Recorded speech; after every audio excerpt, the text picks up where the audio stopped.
Hello everyone, this is Professor DePaulo welcoming back to Psych 265, Research in Psychology, and for today's video I'm going to be talking about how to write the title page, the abstract, and the reference page of your APA manuscript. So most of this is pretty basic. The abstract can be a little bit tricky, but I'm going to walk you through some of it. So first thing we're going to do under Written Assignments tab is we're going to look at this link here, writing the title, abstract, and references. And click on the PDF.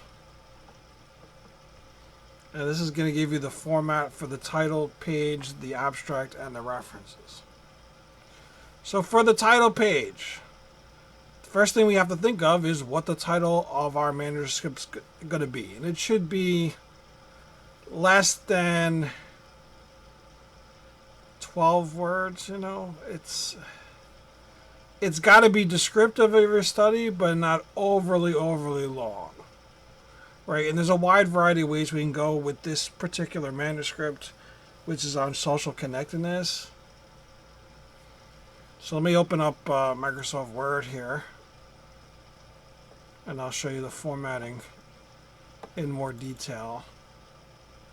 12 words or less. So in the middle of the page, like right here,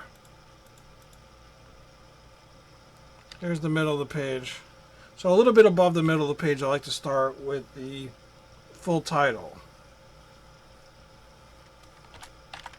So I'm just going to make something up off the top of my head. Now you want to put things about social connectedness in here because that's what the manuscript is about. So you want to make sure you put the main take-home variable, the main outcome variable.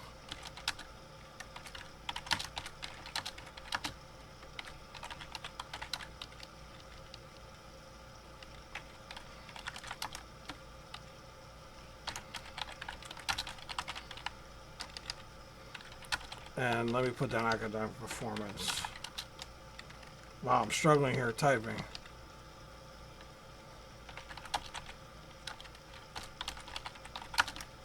This might be a little bit long.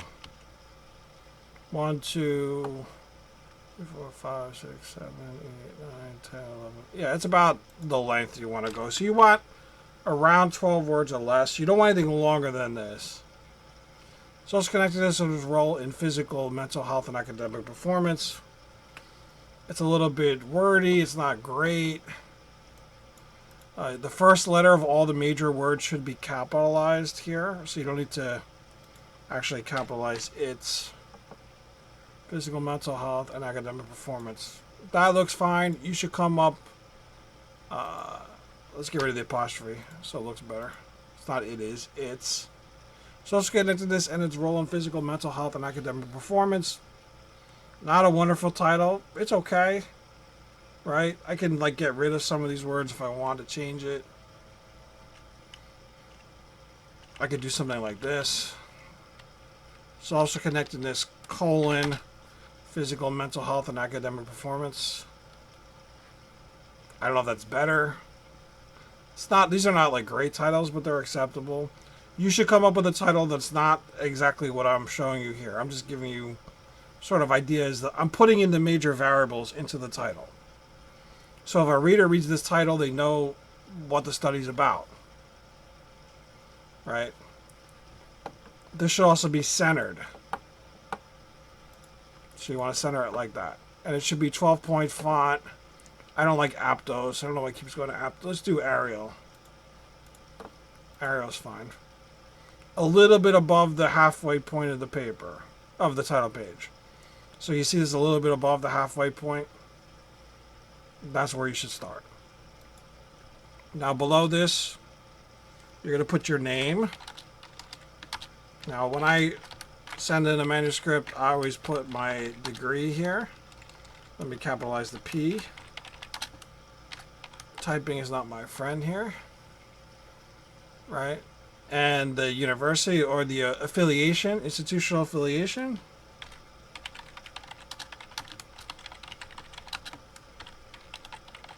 This is institutional affiliation.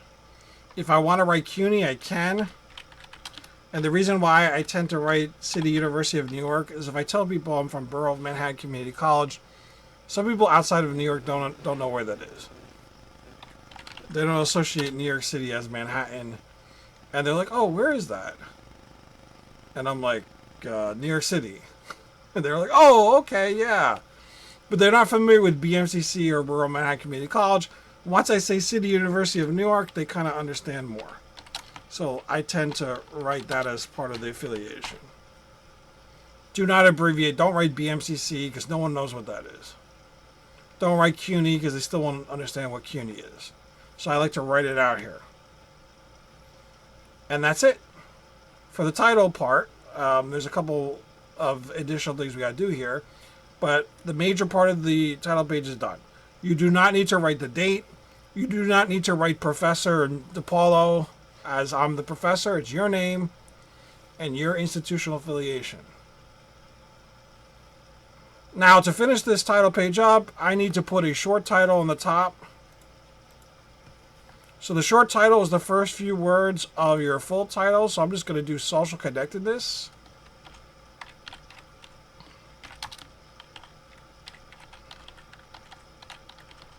All capitals.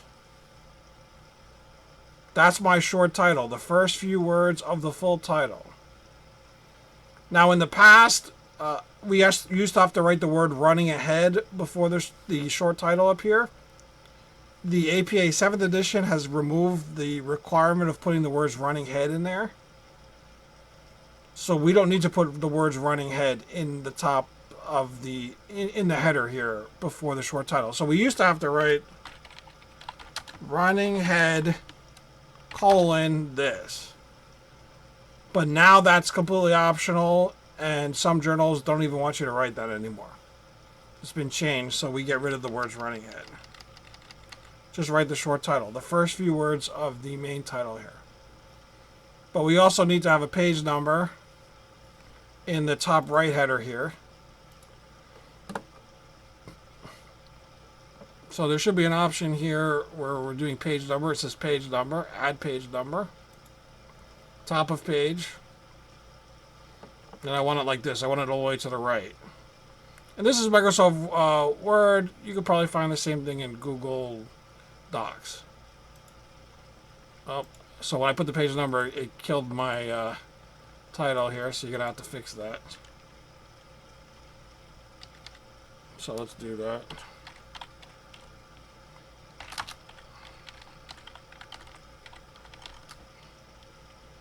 And I'll just tab over like that. And there's your header.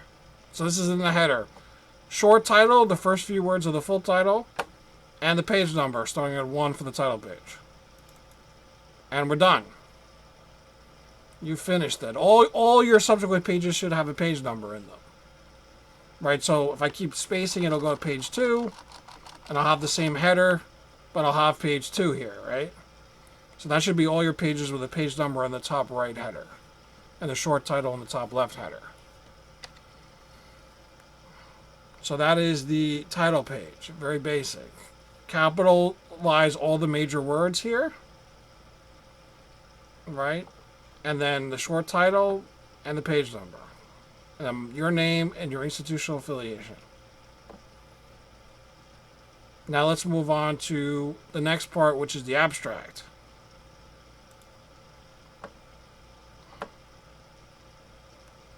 So the abstract is a summary of your research.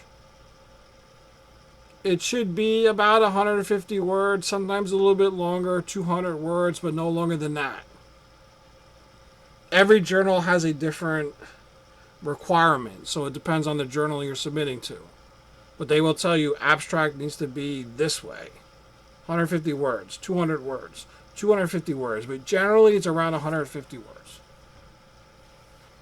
What goes into the abstract? The purpose or main objective of the research, 2 to 3 sentences. So that's the beginning, like why are you doing this research? Why is it important? That's similar to what you wrote in the introduction. 2 to 3 sentences only. A brief description of the methodology, another 1 or 2 sentences. What was your sample? What was your sample size? Where did you get it from? What did you do in the study? We did a survey, an online survey, and we recruited, your sample size. You're going to put all that information into this 1 or 2 sentences of the method. Then 1 to 2 sentences of the findings. I do not like using statistics. I advise you not to use statistics in the abstract. Most people don't use statistics in the abstract. Some people do. My personal preference is not to. So what are the findings? What did you find? What are the take-home points of the study in 1 or 2 sentences? And the conclusion at the end, 1 or 2 sentences, what does this tell you? So you have basically 2 to 3 sentences from the introduction, 1 or 2 sentences from the method, and then 1 or 2 sentences about the findings, which is the beginning of the discussion that you wrote, and then 1 to 2 sentences of the conclusion of the study, which is the end of the discussion that you wrote. So all you're doing is summarizing the research in one large paragraph called an abstract. And it's always written last. So the abstract is what we write at the end when we've written everything else. Now let's look at a sample abstract here, the effect of job stress on clinical health outcomes. Approximately 50 to 25% of the U.S. working population is high risk, classified as high risk for job stress. So that's telling you what the purpose of the study is. It's going to look at job stress. This type of stress is known to exert a psychological toll on workers. Once again, that's giving you context of what they're looking at. What is the problem? Why is it important? However, less is known about the impact of job stress on physical health and how current findings translate to clinically relevant outcomes in everyday life, such as susceptibility to the common cold.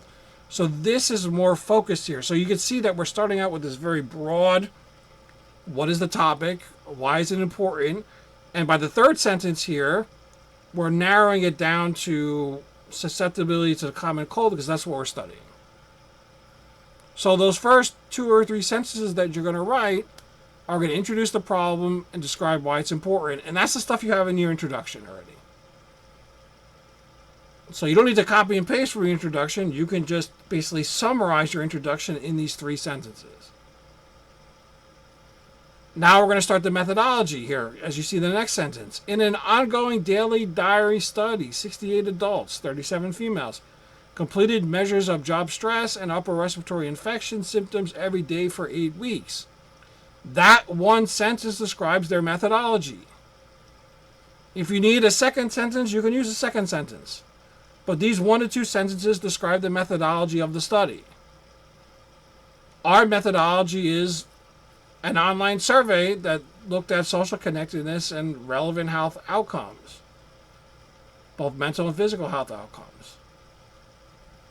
So you want to briefly describe your method in 1 or 2 sentences here. Now when you're done with that, you're going to talk about the findings. Preliminary analyses show that males who had busier days at work on average also endorse a greater number of total upper respiratory infection symptoms. So that's one of their major results. Males that are busier have more cold symptoms.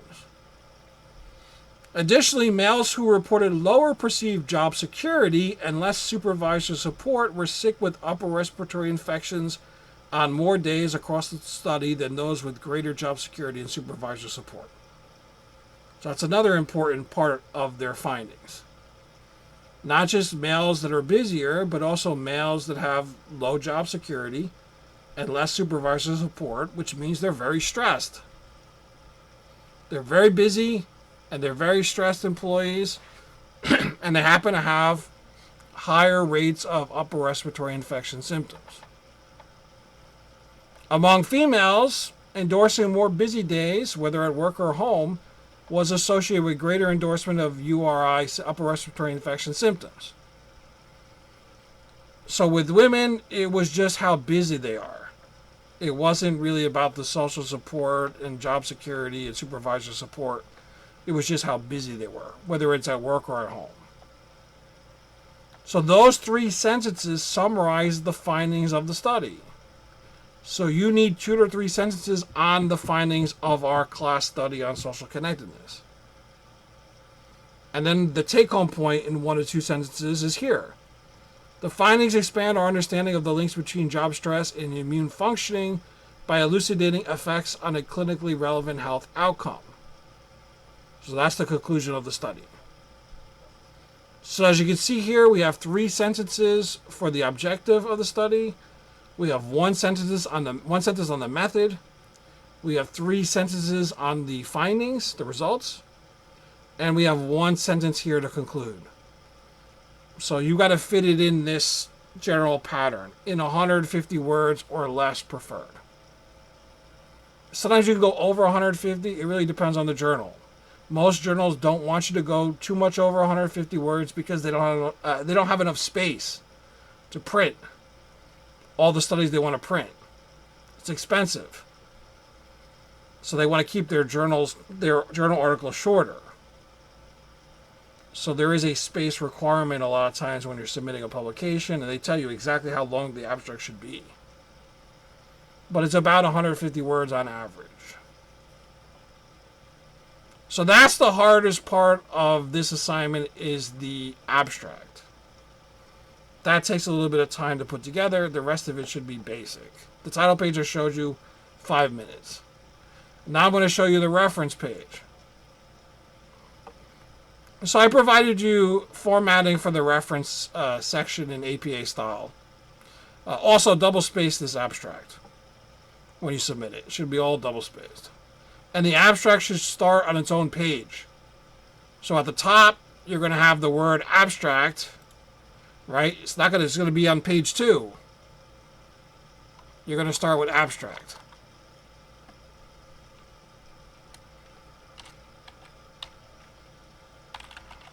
Like that.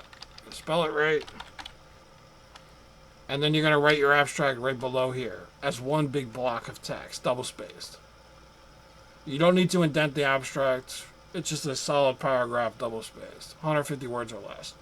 Then when we start the introduction, it's going to be on page 3. So the abstract is by itself on its own page. Now, I told you how to write the abstract. Let's skip ahead to the references. Now, the references should be the last page at the end of your study. So it's not page 3, because page 3 is going to be the introduction. It's going to be at the end of your study, but I'm going to show you how to write it up here. So you're going to write references. Make sure it's in Arial or Times New Roman. Center that. 12 points. Font. Now left justified. Now we're going to write our references. This is the last page of your paper. References. Here's how to do an easy reference section. So I gave you all this stuff. How to cite a book. You're not really using books. You're using journals. So you're citing journals here or journals online, right? This tells you how to do it. But there's an easier way to do it than just following this guide. You could do it through Google Scholar. Now there's other programs that will do the references for you, like RefWorks. But students don't have access to RefWorks, at least to my knowledge, at BMCC. So I'm going to show you another way to do it that's very easy, and that's through Google Scholar.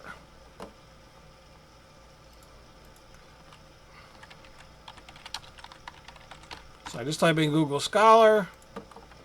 I'm here. Now let's search for the art. Now these are based on the articles you used. The reference page is based on the articles you cited in the introduction and the articles you cited in the discussion, in paragraph 2 of the discussion. So if you use 5 articles, you're going to have 5 reference entries. If you use 10 articles, you're going to have 10 reference entries. Everyone should have a minimum of 5. If you have less than 5 references, then you're not doing the assignments correctly. Because in the introduction, I wanted a minimum of 5 references, one for each of the 5 hypotheses being tested. So let's just look at social connectedness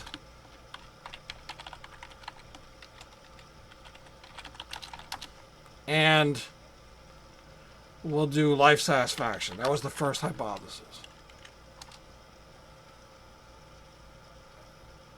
Let's say I use this article here on belongingness, social connectedness, and life satisfaction. Here's the PDF of the article. Here's, if I click on this, I get the abstract, right? The one that, here's the abstract. It's pretty short. It's about Turkey. I think I looked at this article before. It's about in a Turkish population. It's really short, though. Your abstract could be a little bit longer than this, 150 words or less. This is really short. But it's to the point. It's talking about the problem, which is sense of belonging since the pandemic, which is a major problem. It's talking about the study. The sample is 456 college students. And it's talking about the results. Findings demonstrate validity and reliability of this questionnaire they're using in Turkish. Okay? So it's getting at all the things we're asking for. It's just pretty short. I don't even know how many words it is, but it's probably not 150 words. Now, if I want to cite this article, if I use this in the introduction or I use this article in the discussion section, I can cite it. Let's show you how to cite it. So to cite it, you found this article, you read the abstract, you read the article, it looks good. You used it in your introduction or in your discussion section, paragraph 2, and you're ready to cite it in the references. All you have to do is go down to this cite, this quote here, click on that, and it gives you the citation. You want APA. You're just going to copy it. And we're going to go to our reference page, which is the last page. It's not page 3, it's the last page of your manuscript. Control V, paste it. Now, we have to format this a bit. The journal name is always in italics, so this is fine. This is the volume 3, issue in parentheses 2. The pages are, this is all good. But the second and subsequent lines of each reference entry must be indented. So this second line has to be indented. If there was a third line, it would have to be indented too. So let's get rid of this second line. What I'm going to do is I'm just going to cut it and I'm going to paste it once I get the mouse to work here. So I'm going to cut it. Now I'm going to indent here for the second line. I tab over and then paste it. Control V is paste. Now it cut off 36, so I have to indent 36 too. And it looks like it's getting angry at me. There you go. Double spaced. You just got to format it a bit. So the second and subsequent lines of each reference entry should be indented. Let's look at another source. Let's do Google Scholar again and do social connectedness and somatic symptoms, which is somatization. Let's say I use this article. It's a bit complicated, but let's say I use this in the introduction. We can look at the abstract here. Now, see how their abstract's formatted a little bit different, so it's broken up into pieces, and it's also a little bit longer. This is not generally how. This is a little too long for an abstract, but it really depends on the journal. And the journal here is BMC Psychiatry, and if the journal says we want a little bit of a longer abstract, you can give them a longer abstract. But in general, 150 words or less, this is too long for that standard. But the journal is really the one deciding this. The journal decides whether they'll accept a longer abstract, and apparently these people do. So it's a little bit longer. You read through this abstract, if it's something... Now, they put stats here because they have a results part. I think this abstract's way too long, personally, but I'm not working for BMC Psychiatry. BMC Psychiatry. I don't even know what BMC Psychiatry is. What's the full-length title of that? I don't know. Let's say I don't want to use this article because it's a little bit too long here. Let's look at this one. This abstract is much shorter, although it still has confidence intervals in it.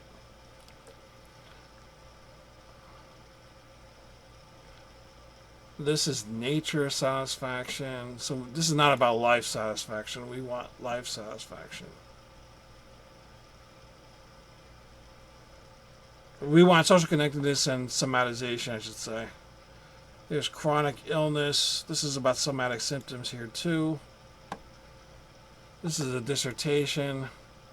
You see the abstract is relatively short. It's not super short, but it's a lot shorter than the first one.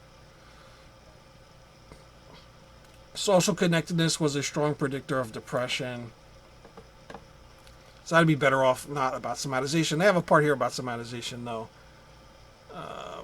Somewhere in here. Let's go back to this one here. Let's say I decided to use this first article because it was more directly involved with what I'm looking at, and it is. Although it's talking about internet gaming disorder too. So none of these articles are perfect, but let's decide to use this article and use it in your introduction. Let's go to site. Let's go to APA here. Copy it. Let's go to our references here. Paste it. Control V. You see how the formatting is off a bit. So what I need to do is space it out. So let's cut these bottom two lines. I'm going to cut that. I'm going to tab over and paste it. And then tab over this third line. Now this third line is not it's not formatting perfectly. Here, that's better. I need to put spaces in here. And there we go. That looks good. You want to have this double space too. Second and subsequent lines should always be indented. Now the references have to be in alphabetical order by author last name, and it is right here. A comes before Y. So put them in alphabetical order by author last name. Make sure the second and subsequent lines are indented. Make sure the journal title is in italics, and it is in both of these. Right? Make sure it's double spaced, and you should have a minimum of 5 references. And then you're done. And you're going to save it and submit it as a PDF file. And when you submit it as a PDF file, you're going to go to written assignments, and you're going to see title, abstract, references. You're going to submit it at this link as a PDF file. And then you're done. Not difficult. The hardest part is the abstract. Do your best. I don't expect perfection, but I expect a good effort. And I will give you feedback, and then you can make the changes for the final paper. Most of you folks have been doing a good job throughout the semester. Some of you folks are kind of doing your own thing, and that's a problem. So you can't just do your own thing. You need to follow the instructions. So for this assignment, a full title page with a short header on the top and page numbers, right? An abstract, and then the references. Properly labeled as references. Properly formatted. You're going to submit that as a PDF.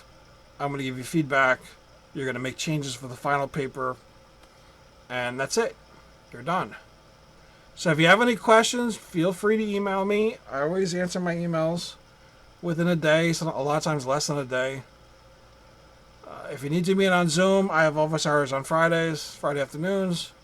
If you can't do Friday afternoons, send me an email. Let me know when you can do, and I will see if I'm available. And I've been meeting with several people over on Zoom over the course. So if you don't know what you're doing, and you watch this video and you still don't know what you're doing, you're better off contacting me than writing me a note in your assignment saying, I don't know what I'm doing. I think this is right, but I'm not sure. Right? That's not a good strategy. Like submitting the assignment saying, I don't know if this is right or not, but I'm doing it anyway. Reach out to me. I will not read all your rough drafts because I just can't read every student's rough drafts over and over again. But I will give you feedback, and I will give you advice, and I will clarify things for you. I'm just not your editor. I give you feedback for the final paper, but I can't give you feedback before that. Right?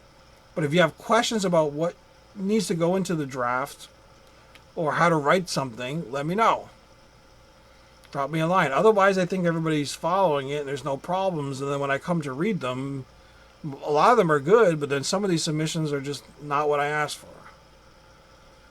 So please follow the instructions, and if you're confused, let me know.